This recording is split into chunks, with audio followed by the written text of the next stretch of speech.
नमस्कार दोस्तों, भारतीय लोकतंत्र का नया मंदिर यानी नया संसद भवन बनकर तैयार हो गया है, जिसका उद्घाटन 28 मई को प्रधानमंत्री नरेंद्र मोदी ने अपने हाथों से किया।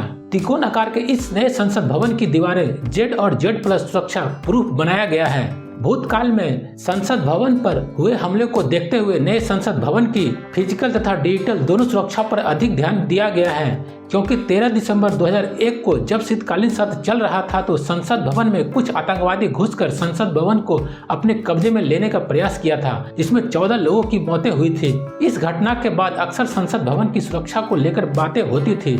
आज हम आपको नए संसद भवन के बारे में विस्तार से बताएंगे, लेकिन पहले हम 97 साल पुराने उस संसद भवन के बारे में जान लेते हैं जिसने अंग्रेजी शासन और आजादी के आंदोलनों से लेकर अब तक भारत के लोकतंत्र को आकार देने और देश के कल्याण और विकास के लिए कानून बनाने में महत्वपूर्ण भूमिका निभाई है। इसने कई ऐतिहासिक क्षणों, बहसों और विधायी सुधारों को देखा है। दोस्तों, वीडियो में आगे बढ़ने से पहले आपसे रिक्वेस्ट है कि हमारे यूट्यूब चैनल को जरूर सब्सक्राइब कर लें। 12 दिसंबर 1911 को अंग्रेजी सरकार ने घोषणा किया कि भारत की राजधानी को कलकत्ता से दिल्ली शिफ्ट किया जाएगा। इसके बाद दिल्ली को प्रशासनिक इकाई के रूप में विकसित किया गया, जिसका डिजाइन तैयार किया एडविन के लुटियन और हर्बर्ट बेकर ने। और संसद भवन, जिसका नाम अंग्रेजों ने हाउस ऑफ पार्लियामेंट दिया था, इस बिल्डिंग का डिजाइन भी एडविन के लुटियन और हर्बर्ट बेकर ने ही तैयार किया था। भारतीय स्थापत्य कला और पश्चिमी स्थापत्य कला के मिश्रण से बना संसद भवन का डिजाइन भले ही अंग्रेजों ने बनाया था, लेकिन संसद भवन का गोलाई का आकार मध्य प्रदेश के मुरैनी जिला में स्थित 64 योगिनी मंदिर से प्रेरित माना जाता है। इस मंदिर का निर्माण 1055 ईस्वी के आसपास करवाया गया था। 24,000 वर्ग मीटर में फैला पुराना संसद भवन को बनाने में 6 साल लगे थे और 1920 के दशक में इसको बनाने में कुल खर्च 83 लाख रुपया हुआ था। पुराने संसद भवन का उद्घाटन उस समय के तत्कालीन वायसराय लॉर्ड इरविन ने 18 जनवरी 1927 को किया था। गोल आकार में बने संसद भवन के चारों तरफ 144 सुंदर और आकर्षक स्तंभ बनाए हुए हैं। प्रत्येक स्तंभ की ऊंचाई 27 फीट है। संसद भवन के अंदर का भाग 4 भागों में बटा है। पहले भाग में लोकसभा की बैठकें होती थी, दूसरे भाग में राज्यसभा की बैठकें होती थी और तीसरे भाग में लाइब्रेरी था। बीच वाले भाग, जिसे सेंट्रल हॉल कहा जाता है, जिसका उपयोग दोनों सदनों के संयुक्त अधिवेशन और महत्वपूर्ण समारोह के लिए किया जाता था। सेंट्रल हॉल में ही 14 अगस्त 1947 को लॉर्ड माउंटबेटन ने पंडित जवाहरलाल नेहरू को सेंगोल देकर भारत के शासन को पंडित जवाहरलाल नेहरू को हस्तांतरित किया था। भारत के इतिहास में सेंगोल देकर सत्ता हस्तांतरण की यह परंपरा मौर्य काल, गुप्त काल, चोल काल में देखने को मिलते थे। ये वही सेंट्रल हॉल है जहां 8 अप्रैल 1929 को भगत सिंह ने बटुकेश्वर दत्त के साथ मिलकर बाहरी अंग्रेज सरकार को जगाने के लिए बम फेंका था। Honorable members, Public Safety Bill or Trade Dispute Bill. इंकलाब जिंदाबाद! इंकलाब जिंदाबाद! इंकलाब जिंदाबाद! इंकलाब जिंदाबाद! Omni revolution! इंकलाब जिंदाबाद! इंकलाब! Put your hands up!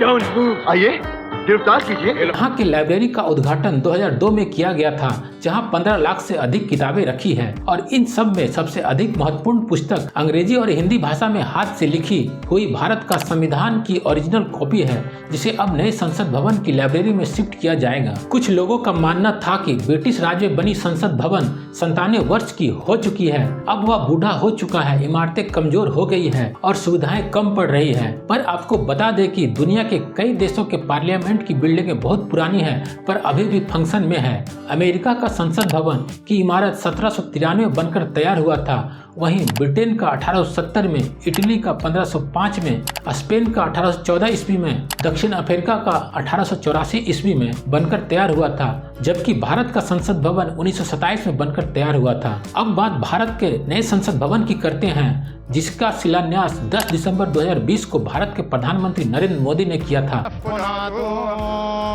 येन बद्धो केशवाय नमः, नारायणाय नमः, अरुन्धते वसिष्ठाभ्यां नमः, सीतारामाभ्यां नमः, दुर्गायै नमः, गणपतये नमः, क्षेत्रपालाय नमः, वास्तुपुरुषाय नमः।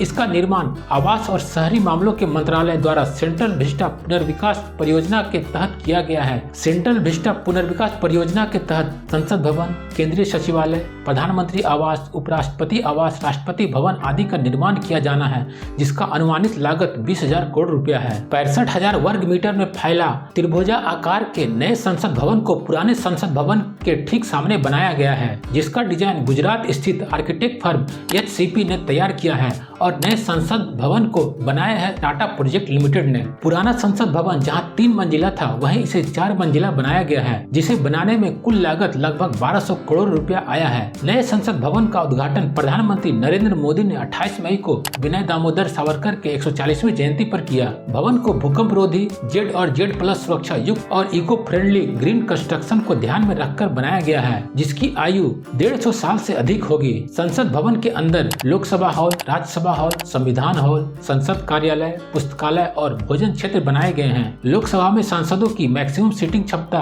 552 से बढ़ाकर 888 की गई है। वहीं राज्यसभा में सांसदों की मैक्सिमम सीटिंग क्षमता 250 से बढ़ाकर 384 की गई है। पुराने भवन में जहां संयुक्त सत्र का आयोजन सेंट्रल हॉल में होता था, वहीं नए संसद भवन में संयुक्त सत्र का आयोजन लोकसभा हॉल में ही होगा, जहां 1272 सांसदों की बैठने की व्यवस्था है। नए संसद भवन में एक ऐतिहासिक परंपरा को भी पुनर्जीवित किया गया है, सेंगोल, जिसे भारतीय इतिहास में सत्ता हस्तांतरण का प्रतीक माना जाता था। इस सेंगोल को संसद भवन के अंदर स्पीकर के सीट के पास रखा गया है। दोस्तों, अगर वीडियो अच्छा लगा हो तो वीडियो को लाइक और शेयर जरूर करें, और यदि आप हमें कुछ सुझाव देना चाहते हैं तो कमेंट कर हमें जरूर बताएं। और जो लोग चैनल को सब्सक्राइब नहीं किए हैं वो तुरंत चैनल को सब्सक्राइब कर लें।